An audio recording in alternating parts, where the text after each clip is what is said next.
So here we are. I guess most people would call this taper time. The bulk of the work has been done. I probably hit the highest, whatever numbers leading into the race that I'll get, and so now it's time to be okay with them to start going down a little bit. I had my last big weekend this weekend, had a pretty big day on Saturday and my last long run on Sunday. Still plenty of work to be done. We do start to unload a little bit, but typically for me, days 8, 9, and 10 pre-race are going to be pretty hard. Still, I do have one big ride left, but overall, it's time to slowly start to unload and make sure that I don't do anything dumb between now and race day. As Coach would put it, it's bubble wrap time almost. So often we want to try to think that as soon as the taper starts, we don't have any work left to do, and that's really not the case, especially when the fitness levels get really high. And so it's making sure that I'm still ticking all the boxes, still sticking with the process and the plan that got me this far, and trusting that Matt and Julie are going to have me ready to go when it matters here on May 7th. I kind of mentioned the bubble wrap time. This is the time of the year where it's unfortunate that we start seeing some announcements that people can't make it due to injury or sickness or illness or whatever, and that's been me in the past. And I obviously leading into Kona, the last time that I was there, I was a little bit earlier than we are now.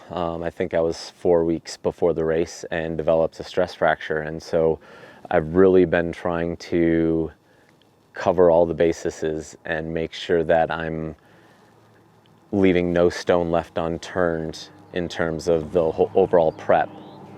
I often talk about my job as an athlete is to execute the game plan, but there's a little bit more to it than that. And in years past, I don't think that I've always done all the other little things to the best of my ability. So strength training is definitely one of the areas that I've put a little bit of a different focus on. It's always been a part of my routine, but now obviously the mobility component is becoming more and more important. And that's not just because I'm an old man. I don't think I'm that old just yet. Getting there though.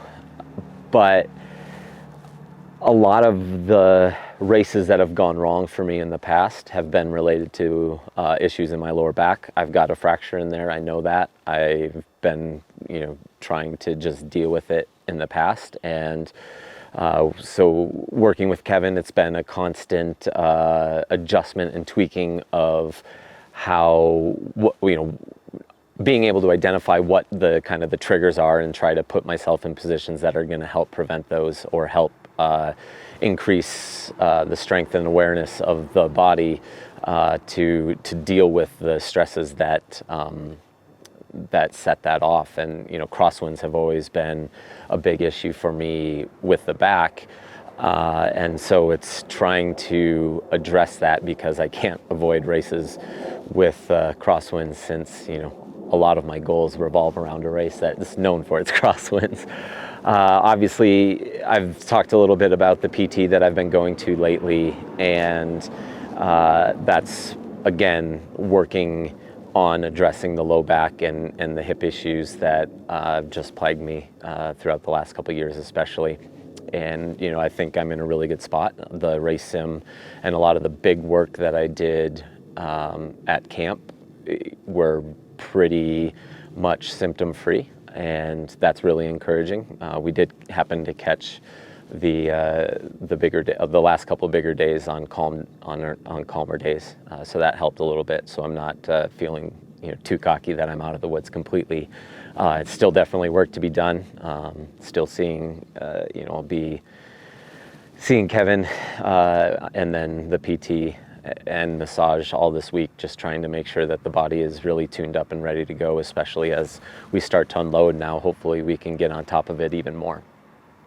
So along with the strength and the mobility and the PT and that kind of refocus that I've put into the plan, I've also been much more mindful about getting regular blood work done, and obviously that's been made for a great partnership with Inside Tracker recently. Leading into the 2019 Kona campaign, I guess, I was obviously derailed by the stress fracture, and I did get a blood test after the fact, and one thing that we found was my vitamin D was a little bit low, which wouldn't seem right. You wouldn't think about that, being at lower elevation at that time and coming out of summer where I was outside all the time. But vitamin D is definitely related to overall bone health, and so that's definitely something that I've been tracking as well. Coming back and forth from sea level to altitude, or from St. George, which is at 3,000 feet less than I am here, and back. I also have been monitoring iron, and because that can obviously change as you go back to altitude, especially. And so I did get my last test last week, and nothing is extremely out of the norm. Definitely a few things that I can work on to clean up. I've got a chat with the Inside Tracker nutritionist here later today, just to make sure that I've got all things covered on that front as well. It's with 2 weeks to go. There's not really a lot of major changes that are going to happen, but it's definitely always good to keep monitoring that and keep on top of that. I'll definitely get a test coming out or before I start my next build out of the race as well, whether I'm bridging to a 70.3 or whatever comes next. We'll decide that after the race, but that's definitely been a good addition as well. And another thing that I'm placing a lot of importance on as I kind of keep this theme of the no stone left unturned leading into this World Championships. It's been a race that the can's been kicked a few times. We've been waiting for this one for a long time, and so I've tried to use that kind of given time as an opportunity to make sure that I'm doing everything right, and to be able to be on the start line and draw the confidence in knowing that I've done everything possible to be successful on the day.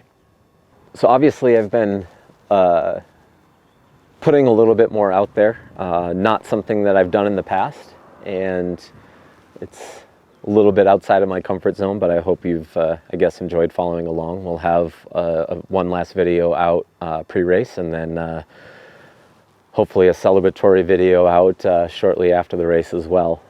But yeah, I appreciate you all tuning in, and make sure you subscribe and click the bell to follow along on the next couple of videos, and then on all that's coming later in the season.